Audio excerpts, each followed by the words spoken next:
One of the greatest soldiers ever. The man they called the greatest warrior of the 20th century. You don't mean Big Boss? That's right. We've been working feverishly to identify the genes responsible for his incredible combat skill. So far, we've discovered about 60 of the so-called soldier genes.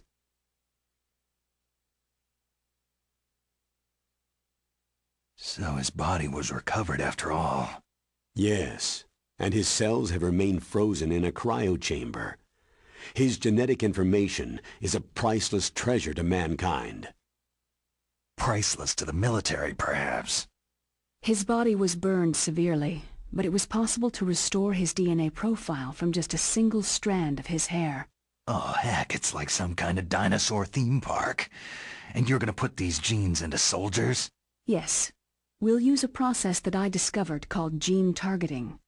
The strongest soldiers don't become what they are by acquiring their skills through training or experience. We now know that hereditary factors are far more crucial for creating superior soldiers.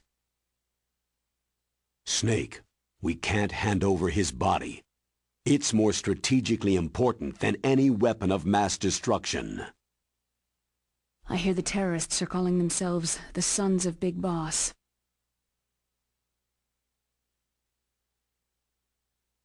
The Sons of Big Boss.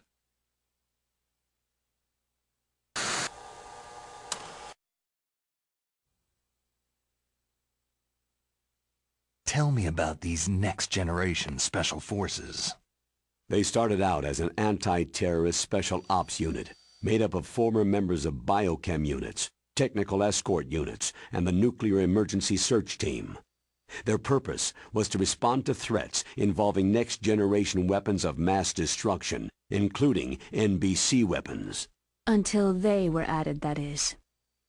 Who's they? These guys didn't start out as regular army. Looks like a pretty international group. Mercenaries? Yeah, and it gets worse. Most of them were from a merc agency that I think you're familiar with. They were part of Big Boss's private guard. And after Big Boss went down, the military just bought out all their contracts.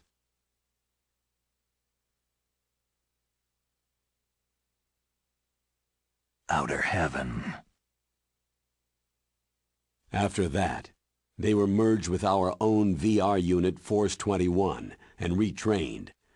If you ask me, these so-called next-generation special forces should be called simulated soldiers.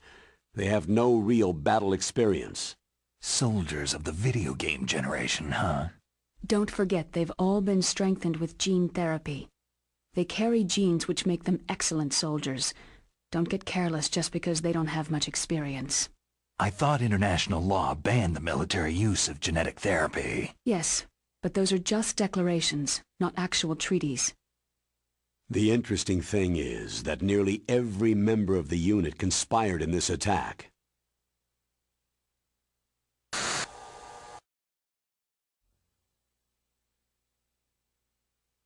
How can an entire unit be subverted to rebellion?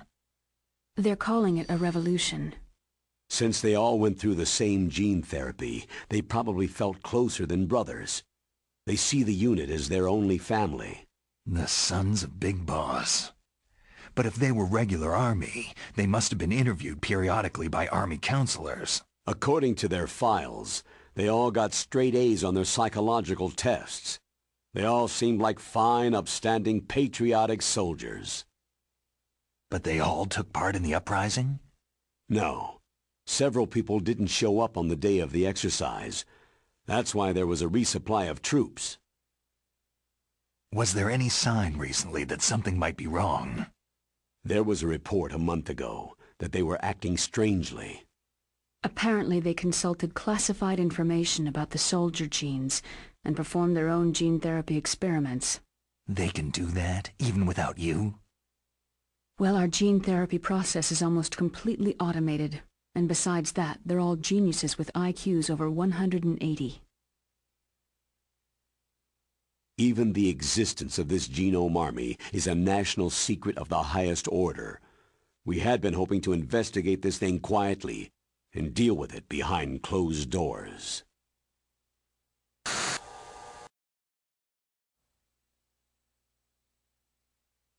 High-Tech Special Forces Unit Foxhound, your former unit, and one that I was the commander of. An elite group combining firepower and expertise. They're every bit as good as when I was commanding them. So they're still around. There are 6 members of Foxhound involved in this terrorist activity. Psycho Mantis, with his powerful psychic abilities. Sniper Wolf, the beautiful and deadly sharpshooter. Decoy Octopus, master of disguise.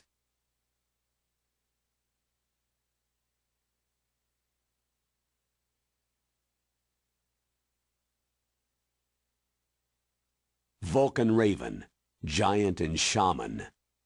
And Revolver Ocelot, specialist in interrogation and a formidable gunfighter.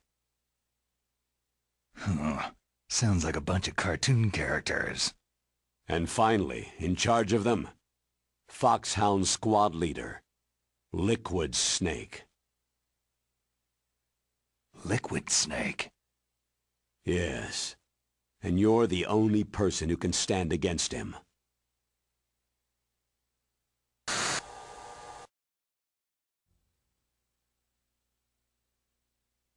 Liquid Snake? Liquid Snake, the man who shares your code name. The solid versus the liquid. Tell me what you know. He fought in the Gulf War as a teenager, the youngest person in the SAS. His job was to track down and destroy mobile Scud missile launching platforms. You were there too, I believe. Didn't you infiltrate western Iraq with a platoon of Green Berets? I was just a kid myself back then. The details are classified, but it seems that originally he penetrated the Middle East as a sleeper for the SIS. He was a spy for the British Secret Intelligence Service? But he never once showed his face in Century House.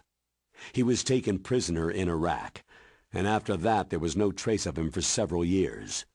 After you retired, he was rescued and became a member of Foxhound. I thought that by the time I left, they were no longer using code names. I don't know his real name.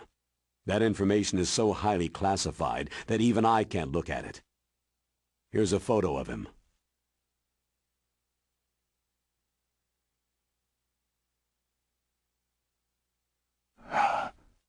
Pretty shocking, huh? His skin tone is different, but otherwise, you two are exact duplicates. I have a twin? I don't know the details, but it seems so. That's why we really need you for this mission. You're the only one who can beat him. Now that I've met you, I know. You've got something that he doesn't. Why don't I find that thought more comforting?